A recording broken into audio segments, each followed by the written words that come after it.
নিজে বাজিয়া খাইতেছ, কাজ নিজে করতে স্বাচ্ছন্দ্য বোধ করো নাকি? এই যে আমার ছেলে রুটি বাজছে একা একা, ফ্রিজে বানানো ছিল ওই রুটি। শুরু হয়ে গেল গায়ে যে চাকরি, ডিউটি তোমাকে নেওয়া হচ্ছে একটা ডিউটি। আসসালামু আলাইকুম প্রিয় ভিউয়ার্স, যে যেখান থেকে আমার ভিডিওটা দেখছেন সবাইকে অসংখ্য ধন্যবাদ। আজ থেকে আবার নতুন করে চাকরি শুরু হয়ে গেল। বাচ্চাদের স্কুলে দিয়ে আসা, নিয়ে আসা, সংসারের কাজে। যে মেয়েকে স্কুলে দিয়ে এসে আমার গেটের সামনে একটু দাঁড়ালাম, দেখেন রাস্তায় কত জ্যাম। মেয়েকে স্কুলে দিয়ে আসলাম সকাল 9টা বাজে। আর ছোটো ছেলে তো নিজের রুটি নিজেই বেজে খেয়ে ফেললো, আর আমি নাস্তা করলাম বড় ছেলেকে নাস্তা খাইয়ে। এই শিং মাছগুলো ভিজিয়ে রেখে গিয়েছিলাম, গ্রাম থেকে আনা শিং মাছ, অনেক কালো, এগুলো একটু পরিষ্কার করে নিলাম।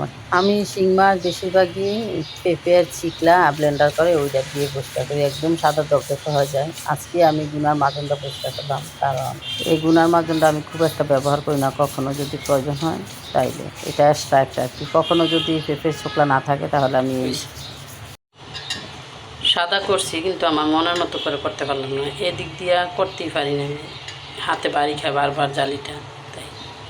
কিন্তু যে কালা কুচকুচে ছিল তার চেয়ে সাদা করছি। তারপরে আবার দেখি পেঁপের চুলকা দিয়ে একটু পরিষ্কার করবো।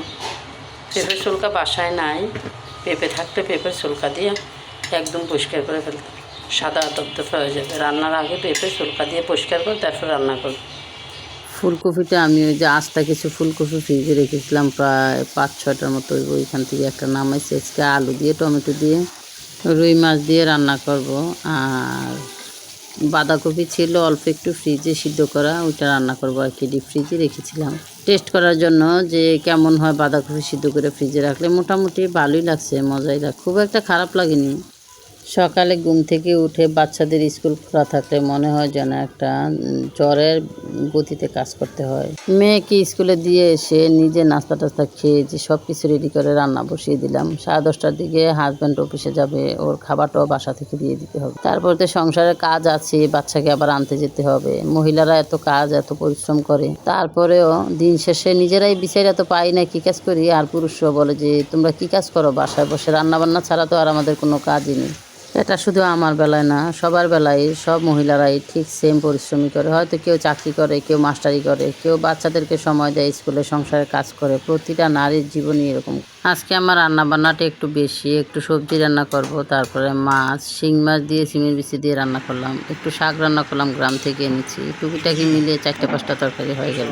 কর্তা সাহেবকে খাবারটা দিয়ে অফিসে পাঠিয়ে তারপর সংসারে একটু জেট সব কাজ করে আবার মেয়েকে নিতে স্কুলে চলে যাচ্ছি আর কি।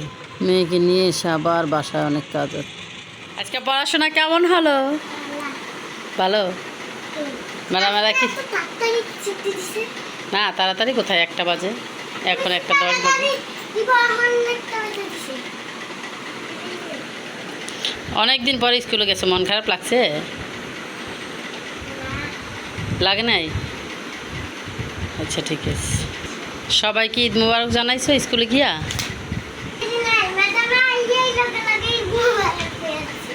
ঈদ মুবারক পেয়েছে ম্যাডাম আই সাথে সাথে। গুড মাস, এই হালিমা গুড গার্ল।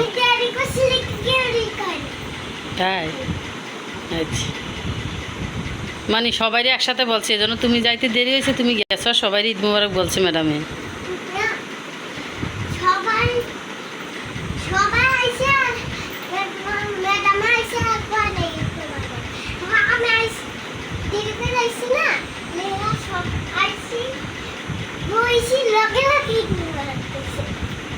তোমাকে ম্যাডাম বেশি ভালোবাসে। দুই ভাই বোনে দেখেন কি পরিমাণ দুষ্টামি করতে আসছে। আমি ফিদা কইছি দেখে বলে আমার বিলে ছোটবেলা স্কুলের ম্যাডামের আমার লেদার মার ফেদা শিখেছে।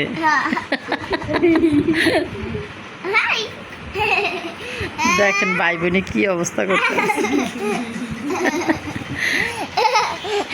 এটারের গ্যালেন্ডা খুলতে গিয়ে দেখো কাটতে আছে, বউ জামাই দুইজনে মিলে এটা ছুরি দিয়ে দিয়া টাইনা খুলতে পারি না, আর এটা তো পাতলা।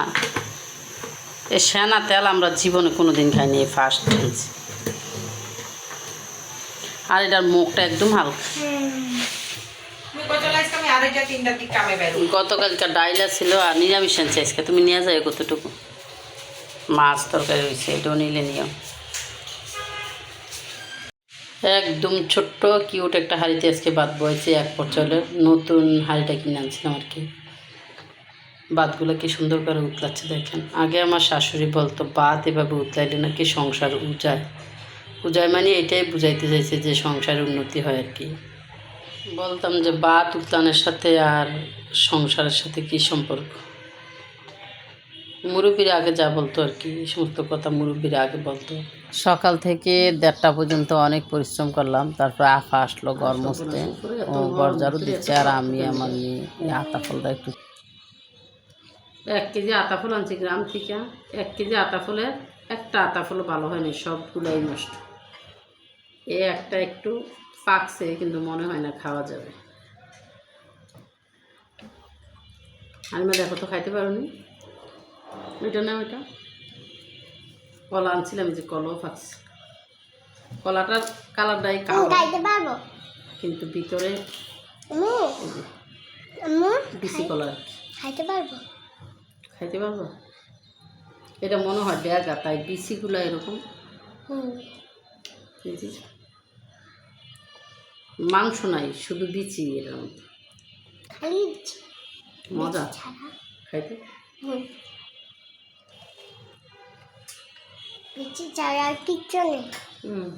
মজা লাগে না, এটাও খালাই দিতে হইব, নষ্ট হয়ে যাও। তুমি জানো না?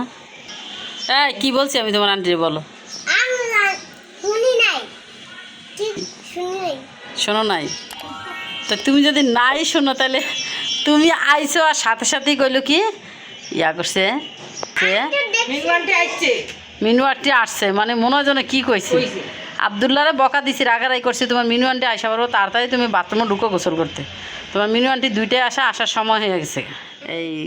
এই রে আজকে মিনু আফায় আয়া পড়লো আর আবদুল্লাহ গোসল করে বাড়ি হয়ে গেল, মিনু আফায় অন্তক আইলো না। কাম ডইলো কি দুষ্টামি করে কইছি যে মানে হ্যাঁ গোসল করে আয় পড়ছে আর তুমি এখনো আইও নাই, তাহলে তুমি আইলে 8 দিন চিল্লাচিল্লি করো, আমি আসি আবদুল্লাহ গোসল করতে যাই।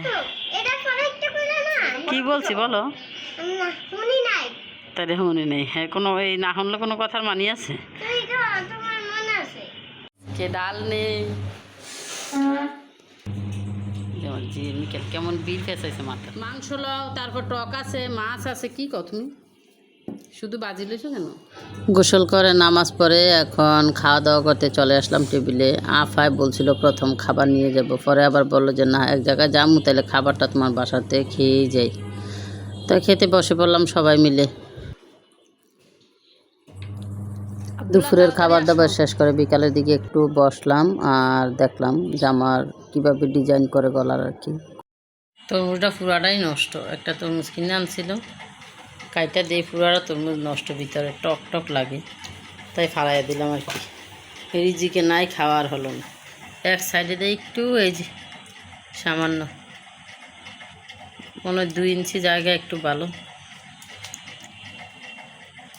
আমার মেয়ে তরমুজ খাইতে খুব পছন্দ করে, কইলাম ফালাইয়া দাও, কয় না। কোনো জায়গাতে ইঞ্জেকশন দিছে, কোনো জায়গা দাবিলে ইঞ্জেকশন দেয় না, এদিকে দাবিলে আমরা বালা। হ্যাঁ যে ভিতরে যাইবগা ইনজেকশন, তরমুজের ভিতরে রং দেয়, রং ওটা রং আর কি। খাইতে পারলাম না মা, খাওয়া হইল না। না তোমার খুব আশা ছিল তরমুজটা খাওয়ার, না? তোমার আব্বুরে বলবো আরেকটাই না দিতে তোমার। হ্যাঁ আব্বু তো বুঝেই না, আব্বু বুঝে না কোনটা ভালো কোনটা খারাপ। তোমার আব্বু তরমুজ আনে বেশিরভাগ চিনি আনতে পারে না। তরমুজের ভিতরে কি কি ঢুকে কেমনে চিনবো? তারপর মানুষের বাড়ি দিয়ে চিনালাই দেখো না, তোমার আব্বু চিনে না, পচা তরমুজ। তুমি এটা খেতেই পারলো না শুনে ওর আব্বু আসার সময় আবার নাস্তা নিয়ে এসেছে আমাদের সবার জন্য। এখন রাত প্রায় 8টা সাড়ে 8টা বাজে। এটা মনে হয় হালিমার লিগে আনছে স্যান্ডউইচ, আর এটা হচ্ছে পেটিস আমাদের, যে আমি খাচ্ছি। নাস্তা খাওয়ার পরে ছেলে বললো আম্মু বাহিরে দেখো কি সুন্দর ঝুমঝুম করে বৃষ্টি হচ্ছে। তো বাবা বললো আকাশের অবস্থা খারাপ, দেখলাম মনে হয় বৃষ্টি হচ্ছে।